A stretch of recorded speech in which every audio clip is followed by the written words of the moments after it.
안녕하세요, 묘한의사입니다.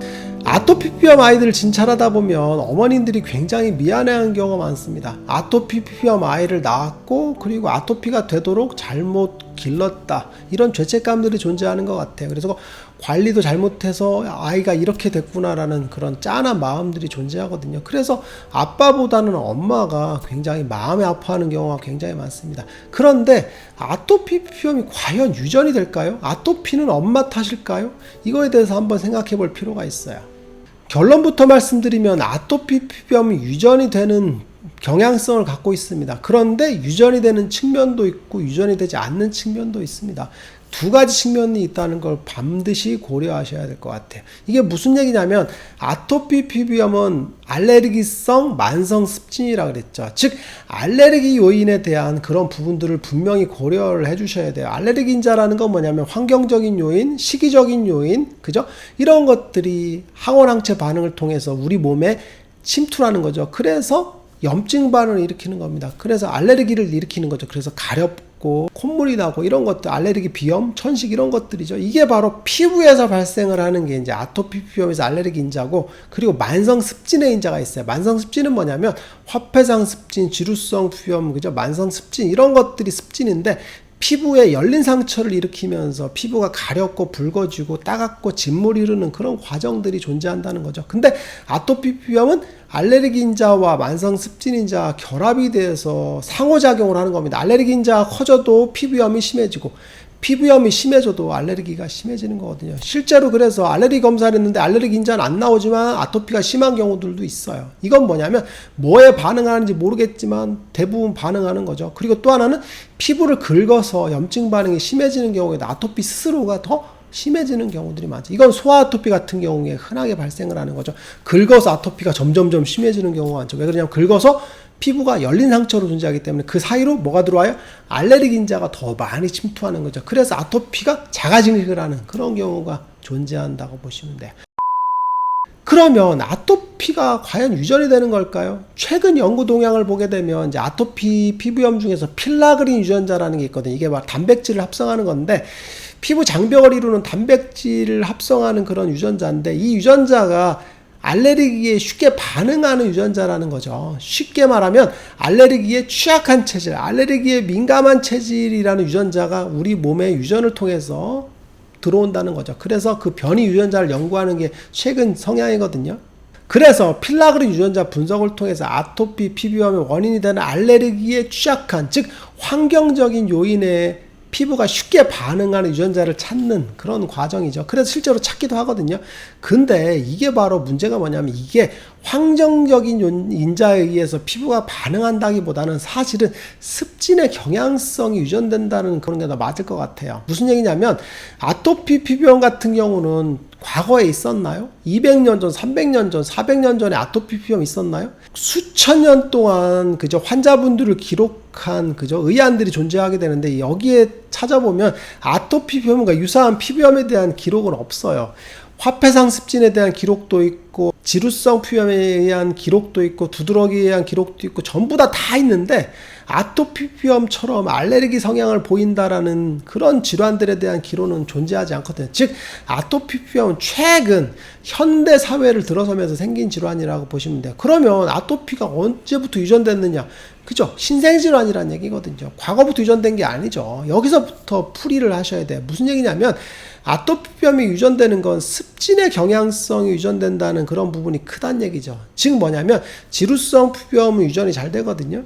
화폐상 습진의 경향성도 유전이 잘 됩니다. 즉 뭐냐면 우리 몸에 습진이 잘 생기는 체질이 있어요. 그죠? 근데 그게 부모로부터 유전되는 경우가 많습니다. 그게 습진의 경향성이 유전된다고 보시면 되는데 엄마 아빠가 피부가 약하고 피부에 습진이 잘 생겨. 그러면 자식들도 습진이 잘 생기는 경우가 많죠.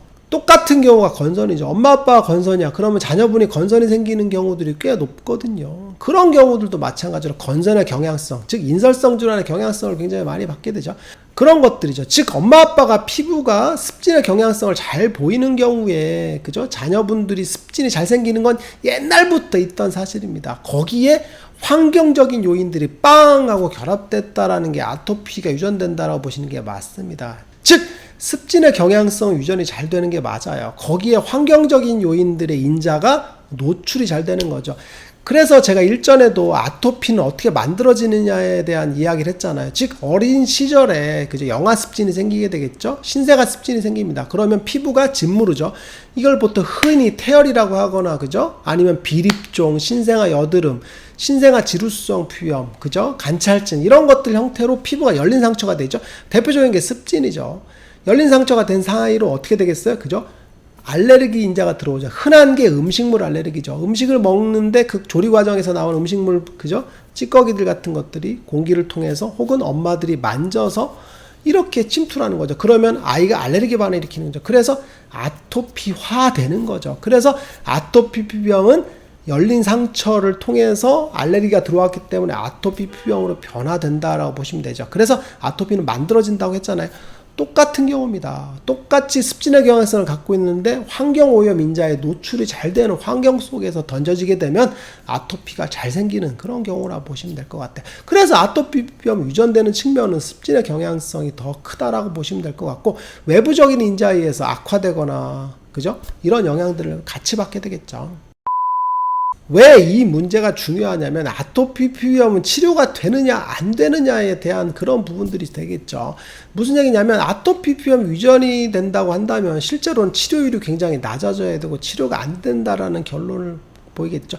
유전적인 경향이 크기 때문에 우리 몸에 그죠, 유전자로 존재하죠. 그러니까 아토피는 지속적으로 나한테 계속 영향을 미치고 계속 재발할 수 있다는 얘기죠. 그런데 반대로 습진의 경향성이 유전이 되고 아토피는 유전이 안 된다고 친다면 그죠, 습진에 대한 관리만 해주면 된다고 보시면 돼요. 이게 왜 중요하냐면 어렸을 때 아토피 피부염 있는 경우가 굉장히 많습니다. 그죠? 신생아 습진에 의해서 알레르기가 들어오면서 아토피가 심했던 경우가 있어요. 이런 경우에 자연적으로 회복되는 경우가 꽤나 많죠. 그래서 성인 아토피로 진행 안 하는 경우가 많은데, 어렸을 때 아토피 피부염이 있었던 분들이 성인이 되고 나서 지루성 피부염이 생기는 경우들이 꽤나 많습니다. 습진성 질환의 대표적인 게 지루성 피부염이죠. 그래서 어렸을 때 아토피가 나왔는데 아토피는 사라졌어요. 근데 지루성 피부염 새롭게 생기는 경우가 많습니다. 아니면 화폐상 습진이 생기는 경우들도 많죠. 즉 아토피 피부염 유전된다고 한다면 어린 시절에 아토피가 있었다 사라졌어요. 그럼 다시 또 생기더라도 아토피 피부염으로 생겨야죠. 근데 그게 아니라 성인이 되면서 지루성 피부염으로 생기거나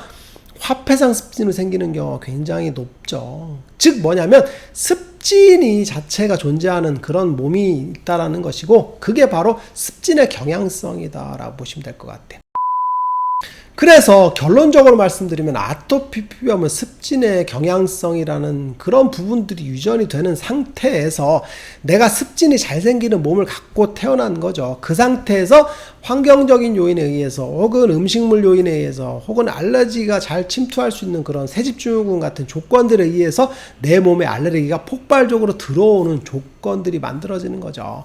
그렇다면 반대로 아토피 피부염은 신생아 습진을 빨리 치료를 하고 그리고 항원 물질들이 피부로 못 들어오게끔 막는 게 가장 중요할 것 같아요. 그렇게 한다면 아토피 피부염은 불치병이 아니라 치료가 가능한 질환이 되겠죠. 단지 습진의 경향성이 조금은 남을 수 있겠죠. 그런 경우에는 습진의 경향성들을 컨트롤해서 습진이 안 생기는 몸 상태를 유지한다면 아토피 피부염이 불치병일 이유는 전혀 없다고 보시면 될 것 같아요. 흔히 아토피 피부염은 증상 자체가 심하고 완고하기 때문에 치료가 굉장히 어려운 질환이라고 알고 계세요.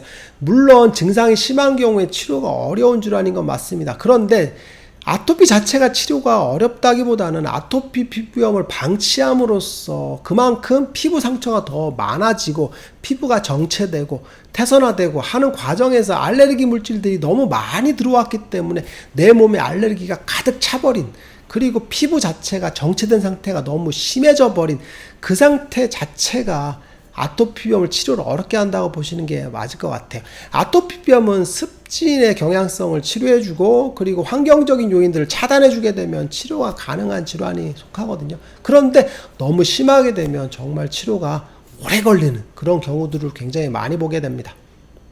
묘한의사에게 궁금한 거 있으면 댓글로 남겨주세요. 영상을 통해서 답변을 하겠습니다. 빠잉!